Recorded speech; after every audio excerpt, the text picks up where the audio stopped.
नहीं, मुसलमानों को घुसपैठी बोलने वाला शख्स हिंदुस्तान का प्राइम मिनिस्टर नहीं बन सकता।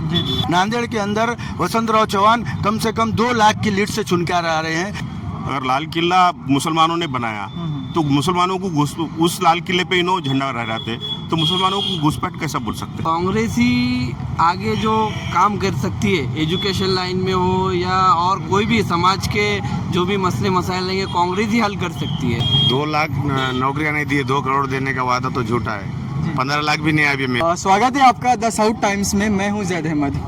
आज हम लोग नांदेड़ के देगलू नाका एरिया में मौजूद है और मेरे साथ नांदेड़ के युवा और जनता यहाँ मौजूद है और यहाँ के नांदेड़ के कॉर्पोरेटर, कांग्रेस से कॉर्पोरेटर मेरे साथ है।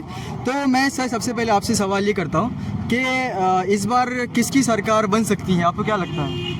इंडिया में इस बार में इंडिया आघाड़ी की सरकार बनने जा रही है।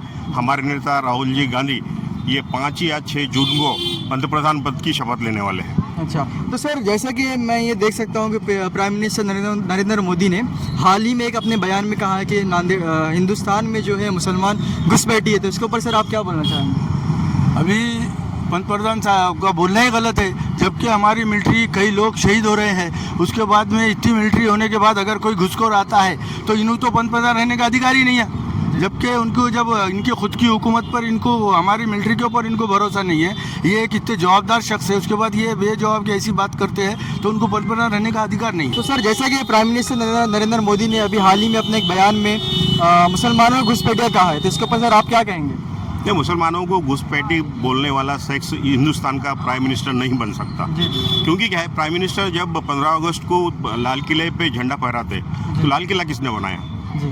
अगर लाल किला मुसलमानों ने बनाया तो मुसलमानों को उस लाल किले पे इन्हों झंडा लहराते तो मुसलमानों को घुसपैठ कैसा बोल सकते?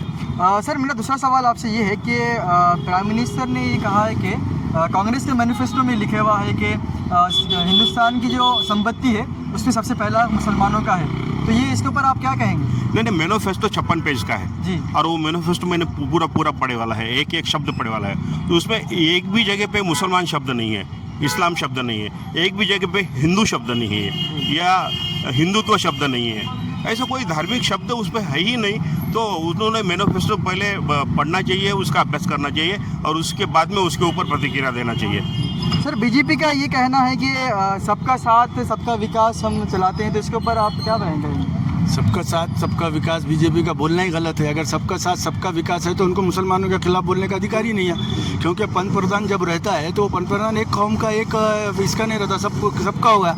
उसके बाद में अभी आप जो ये एरिया में घूमे हैं, ये एरिया आपने देखा है, ये एरिया सॉलिड मुस्लिम एरिया है, जहाँ का मैं खुद भी अभी रनिंग नगर सेवक हूँ।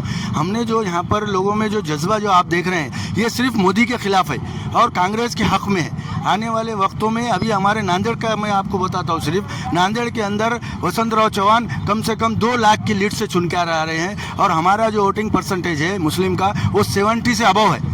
अभी हमने परसेंटेज 72 से लेके आए, 70 के ऊपर होगा। ये सिर्फ और सिर्फ मोदी की और बीजेपी के खिलाफ हमारा गम और हमारा गुस्सा है। कह रही है कि देश के अगले प्राइम मिनिस्टर राहुल गांधी जी बनेंगे, तो सर जब देश के प्रधानमंत्री राहुल जी बन जाएंगे तो सर क्या कांग्रेस इस देश को डेवलप कर सकेंगी?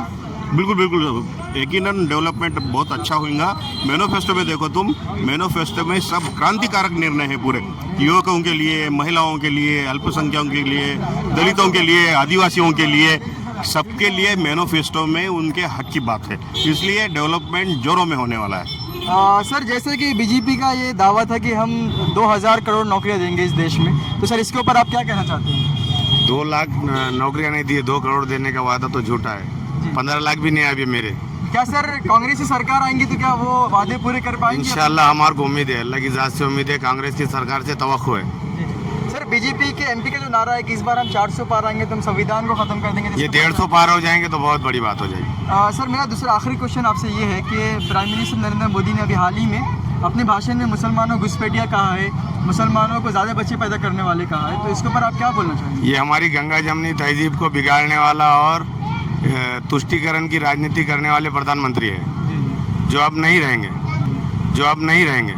मेरे साथ कांग्रेस के युवा नेता सैयद जैद मौजूद है।